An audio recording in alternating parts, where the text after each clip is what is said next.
Class होता है, और आज कुछ लोग उसमें हल्ला करोगे ना फिर गड़बड़ है।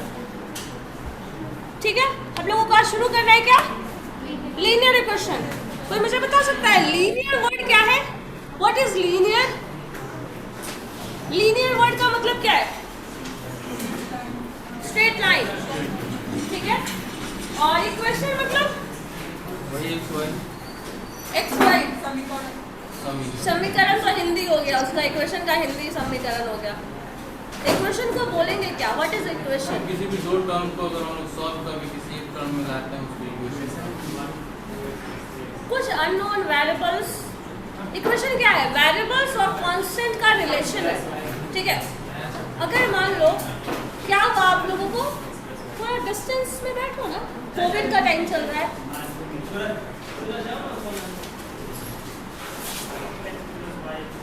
अच्छा, एक्स और वाई को क्या बोलते हैं? जो आप लोग एक्स वाई बार बार बोल रहे हो, तो एक्स वाई है वेरिएबल। अच्छा, एक्स वाई ही वेरिएबल क्यों है? रीजन कुछ भी हो सकता है। वैल्यू चेंज नहीं होता है इसलिए, मतलब वैल्यू जगह जगह पे डिफरेंट कर वैरी करता है। वेरिएबल, अच्छा वेरिएबल और कांस्टेंट में वेरिएबल क्या है?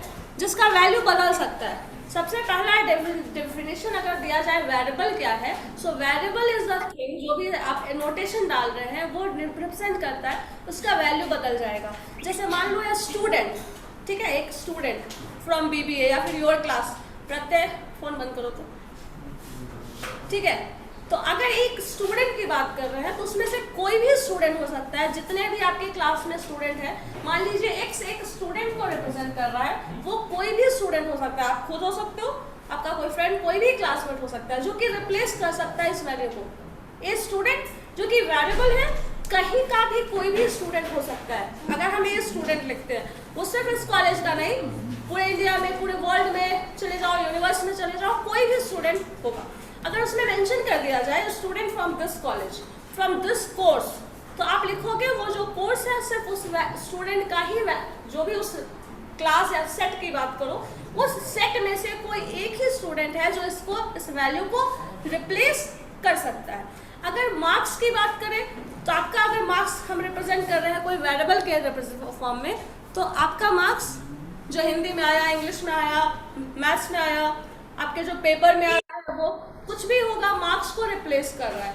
अगर हम मेंशन कर दें आपके पर्टिकुलर स्टूडेंट क्या मार्क्स की बात करें, तो उस पर्टिकुलर स्टूडेंट का जो भी मार्क्स हो, जरूरी नहीं इस क्लास की ही बात करें, उससे पहले 10th 12th में, 7th 8th में जो भी मार्क्स आया होगा, वो सारा मार्क्स उसको रिप्लेस कर सकता है। तो वेरिएबल क्या है? जिसका वैल्यू बदल सकता है। अब वैल्यू बदल सकता है तो कुछ भी वैल्यू होगा ये भी नहीं होता है। लॉजिकली हम बोल सकते हैं कि वेरिएबल मीन्स जो भी वैल्यू बदलने वाला है वो हम वेरिएबल बोल सकते हैं, लेकिन कभी भी without any restriction value of variable नहीं चेंज होता। कुछ ना कुछ रिस्ट्रिक्शन दिया रहेगा क्वेश्चन में, या फिर कुछ फ्रेम किया जा रहा है। मान लो किसी का मार्क्स ही बोला जाए तो किसी का मार्क्स -100 आ सकता है, अगर नेगेटिव मार्किंग है तो आ सकता है, ऐसे नहीं आएगा। मतलब यहाँ एक कंडीशन इम्पोज है, नेगेटिव मार्किंग अगर है तब -100 मार्क्स आ सकता है, अदरवाइज नहीं आ सकता। वो भी -100 मार्क्स कब आएगा? जब 100 क्वेश्चन है और सबका ही आंसर आपने गलत दिया है, तब भी क्या -100 आएगा? नहीं आएगा, क्योंकि कभी भी देखना क्वेश्चन पेपर आपको मिला होगा, एग्जाम अगर दिए हो तो माइनस में दिया रहता है कि आपका मार्क्स रिड्यूस होगा कितने से, किस रेशियो से, 1/3 या 1/4, ऐसा कुछ रेशियो दिया रहता है, जिसके में फॉर्म में आपका मार्क्स रिडक्ट होता चला जाएगा। तो हर बार -1 -1 -1/4, मगर मान लो इस रेशियो में मार्क्स कट रहा है 1/4, हर बार आप गलत क्वेश्चन अटेम्प्ट कर रहे हो तो आपका मार्क्स कितना है, कटने वाला है 1/4। आपने सपोज 0 नहीं किया तो -1/4 हो जाएगा, 0 से -1/4, 2 क्वेश्चन गलत कर रहे हो तो 2 टाइम्स -1/4, 3 टाइम्स -1/4। तो इस तरह 100 मार्क्स का क्वेश्चन है और हर बार आप गलत ही कर रहे हो और इस रेशियो में मार्क्स कम हो रहा है, तो क्या हो जाएगा? -25। मैक्सिमम नेगेटिव मार्किंग जो होगा वो इस रेशियो में जाएगा। कब? जब हर बार आपका नेगेटिव मार्किंग जो है वो -1/4 हो रहा है तब।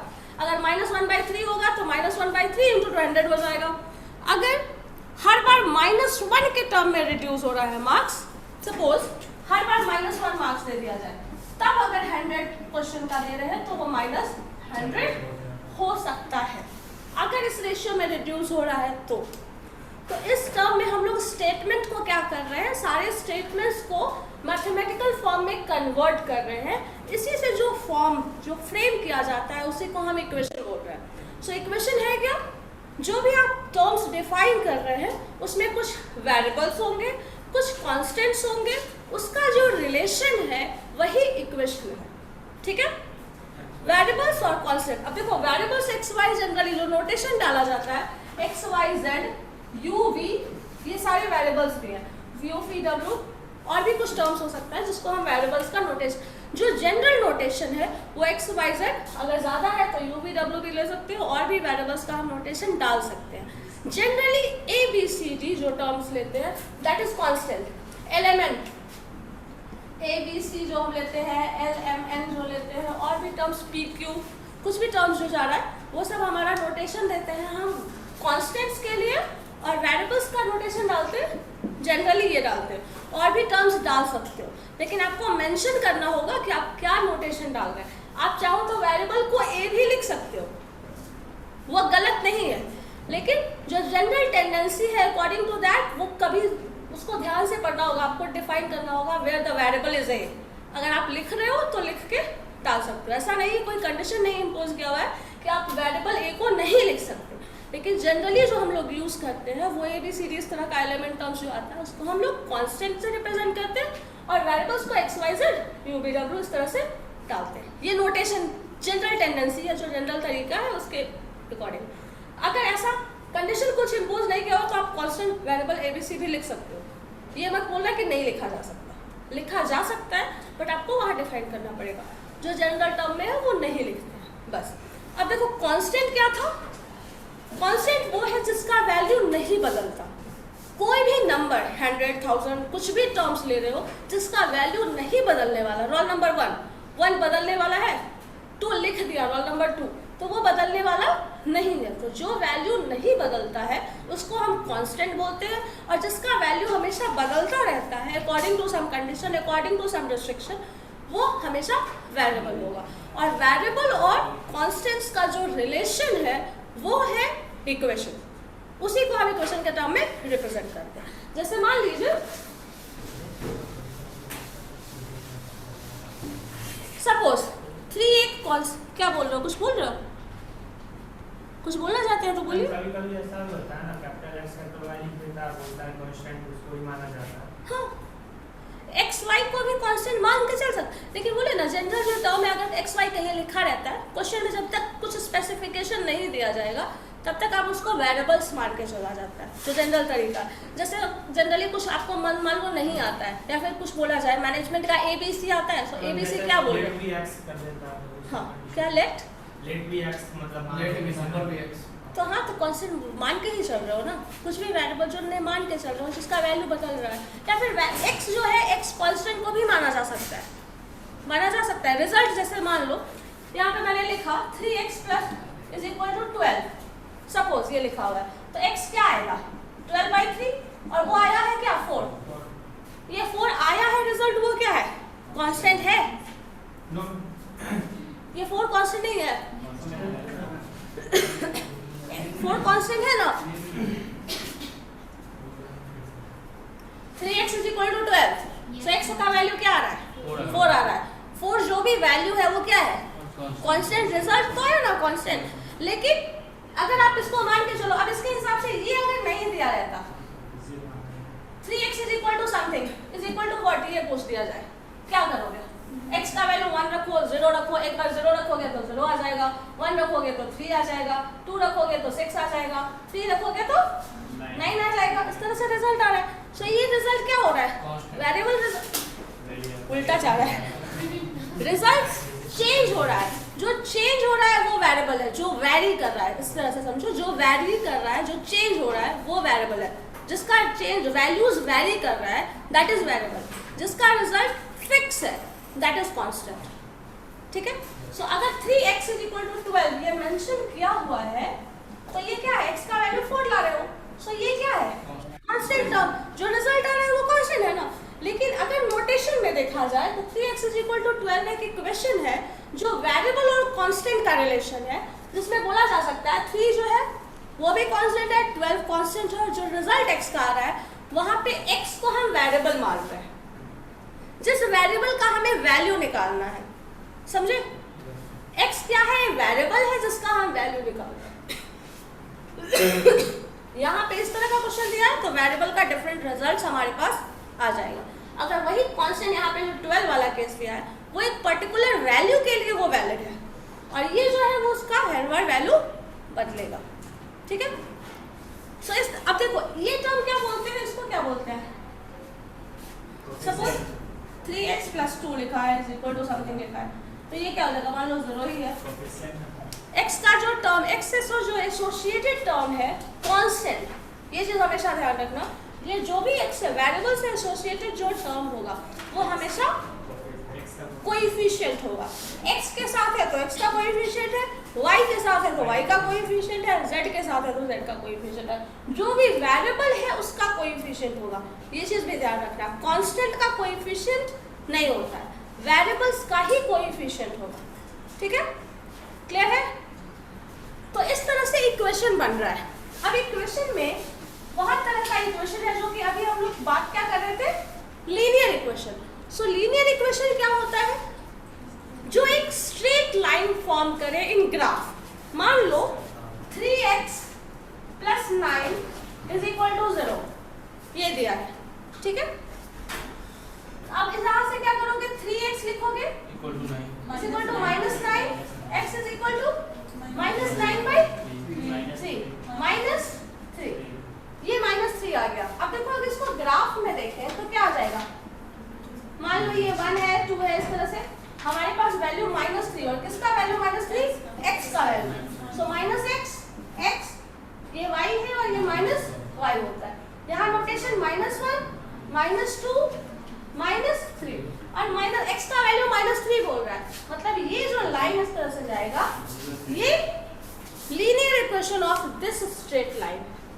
ये इक्वेशन है, ये उस इक्वेशन का ग्राफिकल फॉर्म है जो कि एक स्ट्रेट लाइन बना रहा है, और अगर स्ट्रेट लाइन फॉर्म कर रहा है तो वो लीनियर इक्वेशन है। अगर ग्राफ कुछ ऐसा हो या फिर ऐसा हो, कुछ भी हो, जो रिजल्ट इस तरह का आया हो या फिर इस तरह का ग्राफ हो, तो वो कभी भी हाँ हाइपरबोला का, एलिप्स का, कुछ भी बना लो, जो कर्व हो, जो लीनियर स्ट्रेट लाइन नहीं हो। क्या कर रहे हो तुम दोनों? उड़ो तो कैसे? अच्छा यहाँ पे दोनों उठो तो, और बात ही करना है या फिर क्लास से बाहर जाके बात करो। अगर स्ट्रेट लाइन के सिवा कुछ भी है तो उसको हम नॉन लीनियर वर्ड यूज कर सकते हैं। ग्राफ जब भी फॉर्म होगा या तो लीनियर होगा या तो नॉन लीनियर होगा। अगर लीनियर है दैट मीन्स लीनियर वर्ड कहाँ से आया? लाइन से। लाइन स्ट्रेट लाइन जो होगा वही लाइन है, तो linear equation that means straight line का इक्वेशन। वो इक्वेशन कैसा भी हो, किसी भी तरह का हो, नेगेटिव हो पॉजिटिव हो, मैटर नहीं करता, बस स्ट्रेट लाइन फॉर्म करे। अगर स्ट्रेट लाइन फॉर्म कर रहा है देन लीनियर इक्वेशन। अगर स्ट्रेट लाइन फॉर्म नहीं कर रहा है तो आप सिंपली एक जनरल टर्म इस्तेमाल कर सकते हैं दैट इज नॉन लीनियर। ठीक है? नॉन लीनियर वर्ड इस्तेमाल किया जा सकता है। लीनियर, नॉन लीनियर ऐसे। अब नॉन लीनियर में जाओगे तो उसमें quadratic equation, cubic equation, power 4, power 5 कुछ भी हो सकता है, बट अगर हम सिंपल टर्म में कहें तो लीनियर, नॉन लीनियर इस तरह से डिफाइन कर सकते हैं। हम लोगों को जो इक्वेशन पढ़ना है उसमें सिर्फ 2 इक्वेशन पढ़ना है, linear and quadratic. That means x का पावर 1 हो और या फिर x का पावर 2 हो जाए, सिर्फ वही पढ़ना है, इससे आगे हम लोगों को नहीं पढ़ना है।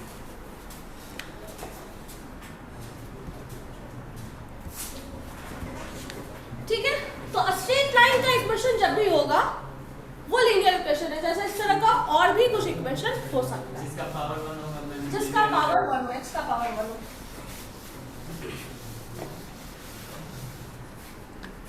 एक इक्वेशन जनरल फॉर्म जो हम लोग लेते हैं, ये जो इक्वेशन अभी हम बार बार लिख रहे थे, सपोज 3x + 9 लिख रहे थे, जो भी इक्वेशन है दिस इज इक्वल टू 0, ये इक्वेशन है लीनियर इक्वेशन। पहले तो ये इक्वेशन है, दूसरा x का पावर 1 है तो ये लीनियर इक्वेशन है, और तीसरा ये इक्वेशन है विथ हैविंग वन वेरिएबल, सिर्फ एक वेरिएबल है जो कि x है। चाहो तो आप ऐसे भी लिख सकते हो 3x + 2y + 3 = 0। ये भी इक्वेशन है और ये भी लीनियर इक्वेशन है, बट ये वेरिएबल इसमें कितना है, 2 वेरिएबल है, तो ये लीनियर इक्वेशन को हैविंग 2 वेरिएबल्स, ठीक है। अब जरा देखो इस इक्वेशन के थ्रू क्या x और y दोनों का वैल्यू निकाला जा सकता है? ये बताओ मुझे पहले। निकाला जा सकता है? नहीं। क्यों? क्योंकि कभी भी इक्वेशन में ये सब कुछ बेसिक है जो कि समझ लो पहले, फिर बाद में लिखते और वो करते रहना। जब भी आपको इक्वेशन निकालना है, ये चीज हम एड ऑन वाले क्लास में बताए थे, नंबर ऑफ वेरिएबल्स अगर नंबर ऑफ इक्वेशन से ज्यादा हो तो उस केस में बहुत सारा सॉल्यूशन पॉसिबल है। वहां 0 लिया हुआ है तो आप x y का कुछ वैल्यू करके निकालते चले जाओ। अगर दोनों का एग्जैक्ट वैल्यू चाहिए तो आपको जितना नंबर ऑफ वेरिएबल है, 2 वेरिएबल है तो 2 इक्वेशन चाहिए, तभी आप इसमें x और y का वैल्यू निकाल सकते हो। अगर इस केस में हम निकाल सकते हैं, क्यों निकाल सकते हैं? एक ही वेरिएबल है और एक ही इक्वेशन है। एक इक्वेशन तो हमारे पास दिया ही होगा और वेरिएबल एक ही है, तो इसको सिंप्लीफाई किया जा सकता है, इसका वैल्यू निकाला जा सकता है।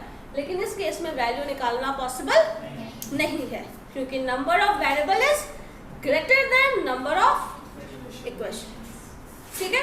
तो अब इसको सॉल्व करना होगा तो हमें क्या करना होगा? एक और इक्वेशन चाहिए जो कि गिवन है तो ठीक है, नहीं गिवन है तो हमको फॉर्म करना पड़ेगा, और नहीं फॉर्म कर सकते हैं तो फिर x y का कोई भी वैल्यू पुट करके हम लोग सॉल्यूशन निकाल सकते हैं। क्योंकि नंबर ऑफ वेरिएबल अगर ज्यादा है नंबर ऑफ इक्वेशन से, in that case multiple solution जो है वो पॉसिबल है, ठीक है। स्क्वायर करके भी निकाल सकते हैं, फिर भी मल्टीपल सॉल्यूशन तो पॉसिबल होगा ना, क्योंकि एक ही इक्वेशन से दूसरा इक्वेशन जनरेट, ठीक है। क्लियर है? ये लीनियर इक्वेशन क्या है बोलो। और कुछ कोई कंफ्यूजन इक्वेशन के बारे में, क्योंकि ये अलजेब्रा का सबसे बेसिक टर्म है। बोलो। वेरिएबल नेगेटिव हो सकता है, नेगेटिव भी हो सकता है, पॉजिटिव भी हो सकता है, 0 भी हो सकता है। मतलब इसका जो वैल्यू होगा वो किस में जाएगा? अगर हम नोटेशन में जा रहे हैं, इनिशियल लेवल पे चले जाओ, natural number, integers, whole number, किस में आएगा? इंटीजर्स में, बिकॉज नेगेटिव भी है, 0 भी हो सकता है और 0 भी हो सकता है, ठीक है। क्लियर है ये? चलो ठीक है। अब इसके बाद अगर क्वाड्रेटिक इक्वेशन में चले जाए तो क्वाड्रेटिक इक्वेशन में क्या होगा हमारे पास? स्क्वायर हो जाएगा, मतलब x का पावर इंक्रीज कर जाएगा। अब x का पावर मान लो कभी, अच्छा एक मिनट, जो ये टर्म था क्वाड्रेटिक इक्वेशन में, मान लीजिए x² + y² + 3 या फिर 2xy = 0 ऐसा दिया हुआ है, ठीक है। अगर ये रिजल्ट है, ये क्वाड्रेटिक इक्वेशन होगा। क्वाड्रेटिक इक्वेशन कैसा क्वाड्रेटिक इक्वेशन होगा? हाँ, पावर है, मतलब क्वाड्रेटिक इक्वेशन, लीनियर इक्वेशन में भी हमारे पास 2 टर्म था। एक तो पहले लीनियर इक्वेशन चेक करेंगे, देन हमारे पास वेरिएबल्स चेक करते हैं। तो ये कौन सा इक्वेशन हुआ? क्वाड्रेटिक इक्वेशन हैविंग 2 वेरिएबल्स, ठीक है। और ये क्या 0 पॉसिबल है? ये उसमें तीनों हो सकता है, जब कांस्टेंट भी प्लस माइनस और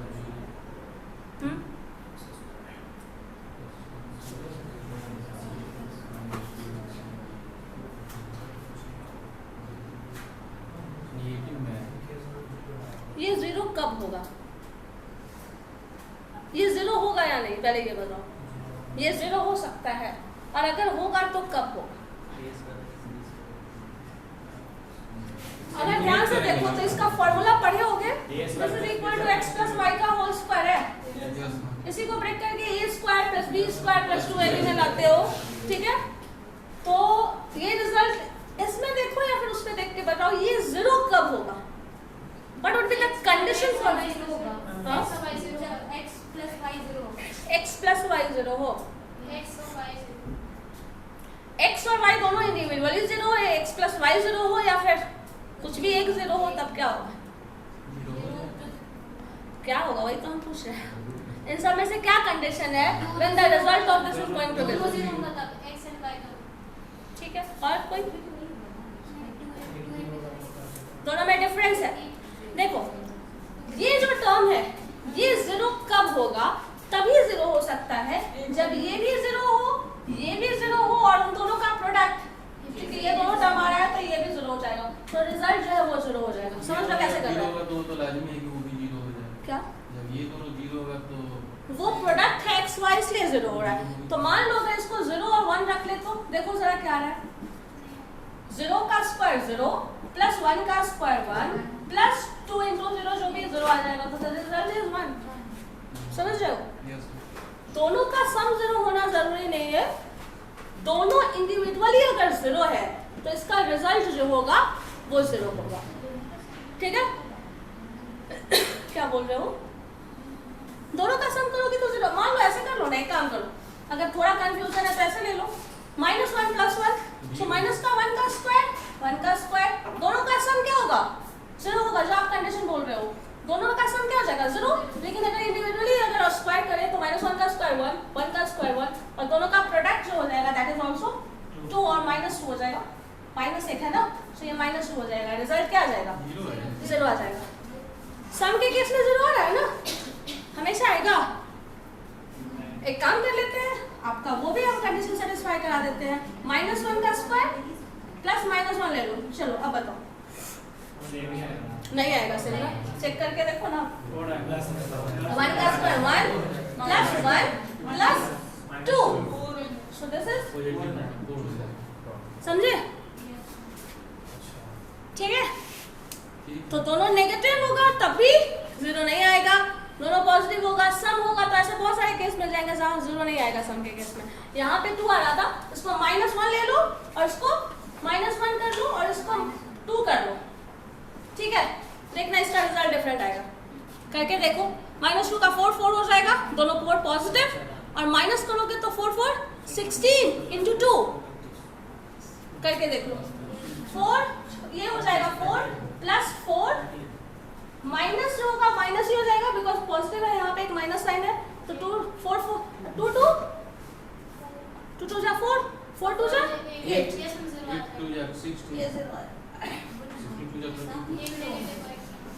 हाँ?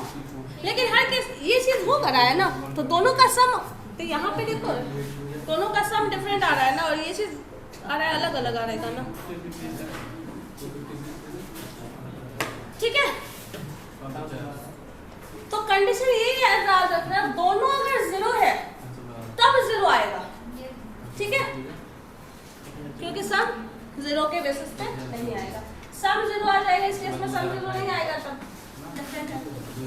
अब एक चीज यहाँ देखिए, एक टर्म और याद रख लो, ये सब बेसिक चीजें जान लीजिए फिर बाद में यूज करना है। एक्स और वाई दोनों का प्रोडक्ट का स्क्वायर, ठीक है? दोनों का प्रोडक्ट का स्क्वायर है, और एक हम क्या देते हैं, एक काम करते हैं हम एक्स वाई नहीं ले लेते हैं, ए बी ले लेते हैं। ए बी का स्क्वायर और ए स्क्वायर और बी स्क्वायर का प्रोडक्ट, इन दोनों के बीच क्या साइन आएगा जरा चेक करके बताओ तो मुझे। कोई भी वैल्यू रख लेना, ए बी का प्रोडक्ट कर रहे हैं देन स्क्वायर कर रहे हैं, पहले ये कर रहे हैं, दूसरे केस में कर रहे हैं ए का स्क्वायर निकाल लिया, बी का स्क्वायर निकाल लिया, फिर उन दोनों का प्रोडक्ट लेना है। क्या वैल्यू है देखो तो जरा,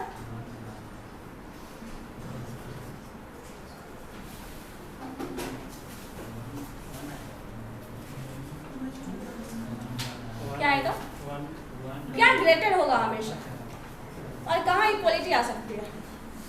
दोनों का तो मैम सेम ही आ रहा है, मतलब हम ए को 3 मान रहे हैं, बी को 4 मान रहे हैं, ए का स्क्वायर भी 144 आएगा, और ए स्क्वायर बी स्क्वायर को भी 3 स्क्वायर इंटू 4 स्क्वायर करना तो 9 इंटू 16 मतलब 144 ही आएगा। ठीक है, और डिफरेंट ले लो, डिफरेंट लेके करो, एक पॉजिटिव एक नेगेटिव कर लो।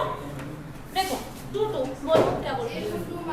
चलो ए को 2 मान लिया, बी को 4, तो इन दोनों का मल्टीप्लाई कर देंगे देन स्क्वायर। यहाँ पे है बस अभी हम सिंबल नहीं डाल रहे, क्या है 2 का स्क्वायर इंटू 4 का स्क्वायर।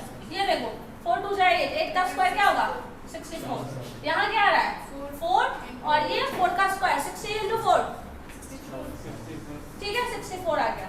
अब हम क्या करते हैं, ये जो आपका रिजल्ट आ रहा है ये तो आ गया, मतलब इक्वलिटी साइन एक ढंग से यहाँ डाल देते हैं। दूसरे केस में क्या करते हैं, एक को नेगेटिव ले लेते हैं, दूसरे को पॉजिटिव ले लेते हैं। ये भी चलो बराबर आ रहा है। देखते हैं, यहाँ पे करोगे -2 का -2 और इसका प्रोडक्ट ले लो। -2 और 2 का लेंगे तो आ रहा है। ठीक है वेट करो ना। -2 into 4 क्या आ गया, -8 का स्क्वायर 64। यहाँ पे -2 4 और उधर 4 आ गया। अब अगर मान लो दोनों को नेगेटिव ले लो तो भी वही आएगा, ठीक है 0 ले लो, एक को 0 ले लो, दोनों 0, ठीक है। फ्रैक्शन लेके देखो, इक्वलिटी आएगा ये श्योर है, और उसके बाद क्या आएगा ये देखना है। इक्वलिटी वाला कंडीशन मार्क पता है मुझे, आप सेटिस्फाई कर लोगे। और क्या आएगा मुझे ये जानना है।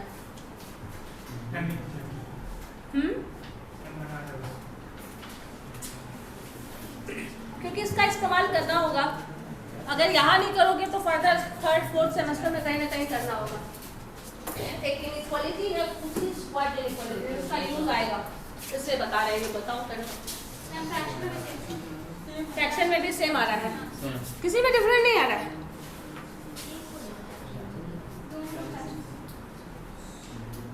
तो सेम है, दोनों को माइनस लेके भी किए तो भी सेम ही आ रहा है। दोनों में कोई डिफरेंस नहीं है। समझते हैं।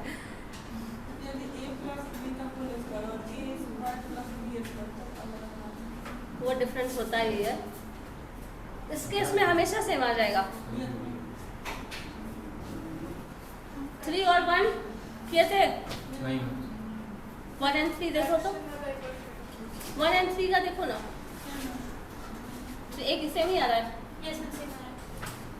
ठीक है, फ्रैक्शन वाला 1/2 देखो करके 3/4 and 1/2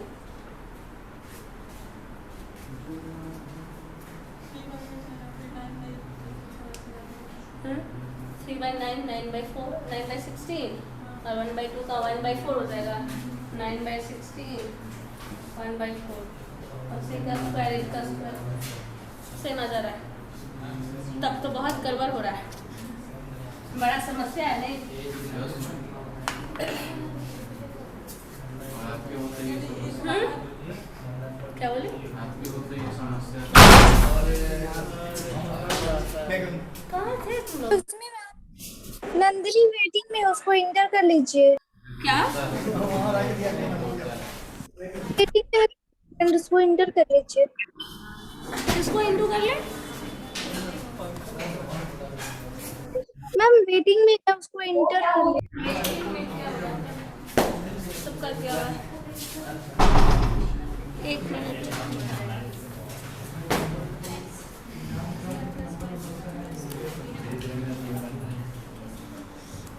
सबका एंट्री किया हुआ है। बताओ, ऐसा कुछ भी नहीं मिलेगा जहाँ डिफरेंट हो। मैम एक बार आप a का वैल्यू 1/4 और b का वैल्यू 2 लीजिए तो। a का वैल्यू 1/4, यस मैम। ठीक है 1/4 एंड b का वैल्यू 2, ठीक है। क्या करोगे, मल्टीप्लाई कर लो पहले तो आ जाएगा 2 का स्क्वायर, और यहाँ पे अगर करें तो 2 का स्क्वायर 1/4 का स्क्वायर हो जाएगा 1/16 और ये हो जाएगा 2 का स्क्वायर जो होगा वो हो जाएगा 4। तो फिर वही आ रहा है ना, फिर तो वही कर क्या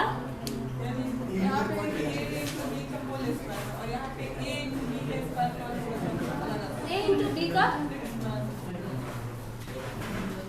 a into b का होल स्क्वायर, वैसे नहीं करना है। इस केस में क्या होगा ये बताओ, फ्रैक्शन और आएगा डिफरेंस, वो वैल्यू क्या होगा ये देखना है।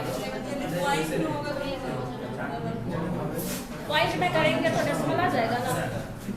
जैसे देखो हाँ, अगर हम एक पॉइंट 0.1 का स्क्वायर कर रहे हैं और 1 ले रहे हैं, अब देखो क्या आ रहा है, क्योंकि इसका स्क्वायर करोगे तो वो स्मॉलर वैल्यू आएगा, दोनों के प्रोडक्ट का स्क्वायर करोगे तो क्या आएगा, करके देखो डिफरेंट आ जाएगा।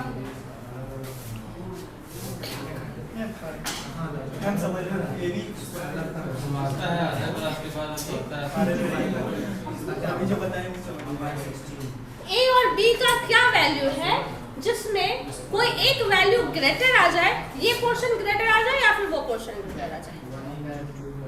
मैम 1/4 और 2 लेने पे भी आ रहा है डिफरेंट। क्या आ रहा है, ये पोर्शन लेस आ रहा है।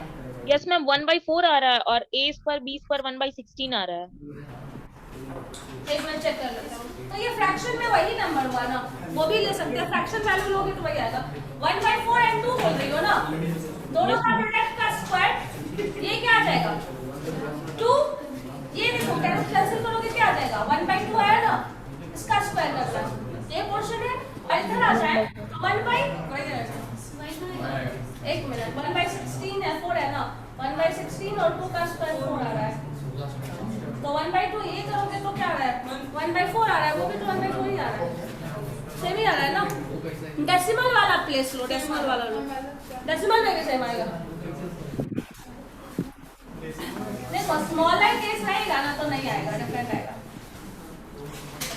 जैसे देखिए मुझे ये बताओ 0.01 का स्क्वायर कितना होगा, 0.0, अगर इसको करेंगे तो डेसिमल में क्या आ जाएगा 0.001 कर लो तो क्या आ रहा है 0.0001, ये वैल्यू आएगा ना। और अगर 1 का इसका स्क्वायर करेंगे तो ये टर्म आ जाएगा, मल्टीप्लाई करो फिर स्क्वायर करो तो डिफरेंट आ रहा है, सेम आ रहा है,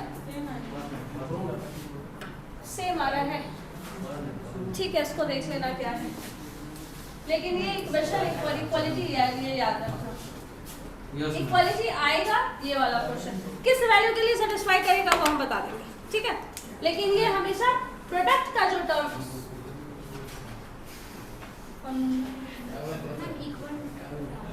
इक्वल टू नहीं है स्क्वायर प्रोडक्ट का स्क्वायर,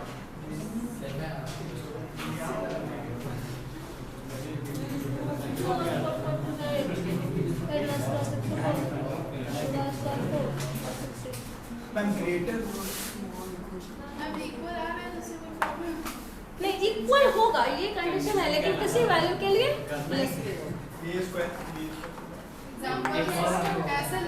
एग्जाम्पल लेके बताते हैं, एग्जाम्पल देख लेते हैं क्या, क्योंकि फ्रैक्शनल वैल्यू होगा चेक करना पड़ेगा, हमेशा वैलिड नहीं है, कुछ एक्सेप्शंस है जो कि उस केस में हमेशा होगा, ठीक है। वो बता देंगे, अभी मुझे दिमाग में नहीं आ रहा। हाँ अंडर रूट में करोगे तो आ जाएगा, अंडर रूट का स्क्वायर 2 हो जाएगा, प्रोडक्ट में करोगे तो कम आ जाएगा, है ना, वो आ जाएगा, क्योंकि उस केस में करोगे तो हाँ सही फ्रैक्शनल आएगा। जैसे मान लो √2 और √2 ही ले लो, √2 ले रहे हैं, 2 ले रहे हैं, स्क्वायर करो क्या आ जाएगा, ये 2√2 आ गया, इसका स्क्वायर करोगी और यहाँ पे करोगी √2 का स्क्वायर 2 हो जाएगा और 2 का स्क्वायर 4 हो जाएगा, तो ये क्या आ जा रहा है 16, और इसको सिंप्लीफाई करो तो ये क्या आ जाएगा, इसका वैल्यू डालना पड़ेगा, तो ये वैल्यू क्या आएगा 2√2 का वैल्यू मल्टीप्लाई करके बताओ ना क्या आएगा 2√2 वो 16 आ गया, क्या हो गया ये लेस है ना 8 आएगा। अरे ठीक है, इसको अगर 2√2 लिखोगे तो यही बोल रहे हो ना, अंडर रूट 2 स्क्वायर कर लोगे ये 2 आ जाएगा, अच्छा 4 ठीक है 4 का स्क्वायर तो ये 8 ही आया ना, लेस आया ना, क्वेश्चन है ना, क्या बात मिल गया नहीं ठीक है। रूट के लिए नहीं 2 एक वैल्यू लो, एक √2 ले लो स्क्वायर, और ये आपका क्या आ जाएगा, दूसरा टर्म यही था ना a into b का स्क्वायर, और एक था a square into b square, देख लेते हैं इसको ना, एक मिनट, a का स्क्वायर करोगे तो 4 आ जाएगा, 2 का स्क्वायर करोगे तो 2 का स्क्वायर क्या हुआ 4 और रूट 2 का स्क्वायर क्या हो जाएगा 2 हो जाएगा। अच्छा 16 इसका भी तो रूट 2 ही हो जाएगा। ये 2 रूट 2 करोगे तो इसका वैल्यू पता चल जाएगा 4 into 2 फिर वही आएगा। नहीं आएगा मैम। कंफ्यूज करता है होगा 18 में देखिए। ठीक है अच्छा जो भी होगा इसका बता देंगे। ये एक बार मुझे इसका देखना पड़ेगा क्या है। एक एग्जांपल अभी क्वेश्चन से कराइएगा समझ में क्वेश्चन जब बनाना होगा तब ना अभी उसका सम अप कर रहा है ना। एग्जांपल से और क्या इक्वेशन बच गया कौन सा इक्वेशन लीनियर इक्वेशन में क्या और बता रहे थे y वेरिएबल हो गया था लीनियर वेरिएबल। क्वेश्चन जब वैल्यू निकालना होगा तब ना बनाएंगे।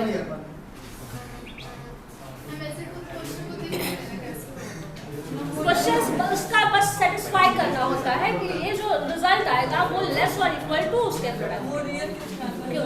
वो उसका वही एग्जांपल बस रेयर वाला केस देखना है मुझे।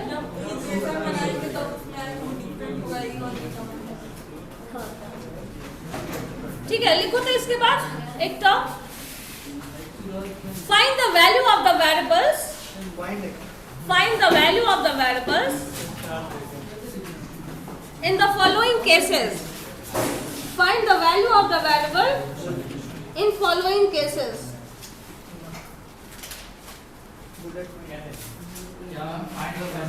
variable in following cases हाँ so 3x plus 2y is equal to अच्छा एक मुझे ये भी बताना है देखो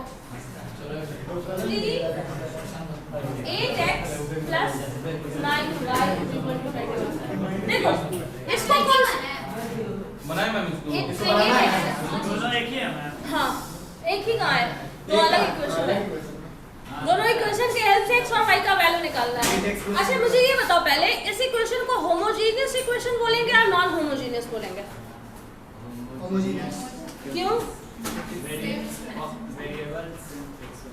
वेरिएबल इसलिए होमोजीनियस होगा नहीं होमोजेनियस वैसा कटता है तो हाँ और होमोजेनियस वैसा होता है जब दोनों एक दूसरे से कटता है और नॉन होमोजेनियस वैसा होता है जब कोई यूनिट करते हैं जब मिला देते हैं जैसे मल्टीप्लाई करेंगे और एक एक कर बोलो पहला इक्वेशन को मल्टीप्लाई करेंगे अगर हम लोग पूछे या प्लीज और फिर दूसरे को मल्टीप्लाई करेंगे दोनों को जब हम एक मिला देते हैं तब वो होमोजेनियस होता है।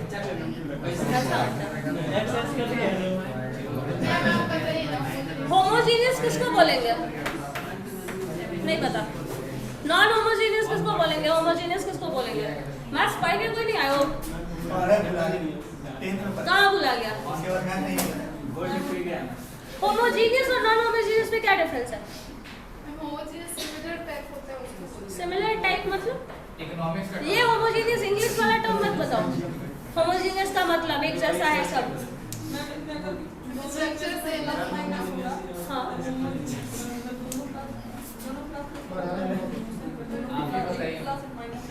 तुमको क्या पता है मैम होमोजीनियस में सारा कांस्टेंट टर्म 0 होगा। इक्वलिटी के बाद जो लिख रहे हो ना वो 0 हो जाए तो हम बोल दे सकते हैं कि वो 0 है। जैसे मान लीजिए इक्वलिटी के बाद जो भी लिखो दैट इज 0 मान लो अगर यही इक्वेशन 3x + 2y है दिस इज इक्वल टू 0 है तो ये होमोजीनियस इक्वेशन है। कांस्टेंट टर्म आपका इक्वल के बाद इधर जो है ना वो नहीं लिखा हुआ है वो नहीं है तो वो अगर लिखा है तो इसको आप इसको ऐसे लिख सकते हैं तो होमोजीनियस में इसको कन्वर्ट किया जा सकता है हालांकि यहाँ पे कोई यूजफुल नहीं है वो -3 = 0 भी लिख सकते हैं तो ये होमोजीनियस के फॉर्म में ट्रांसफॉर्म किया जा सकता है। 0 नहीं है तो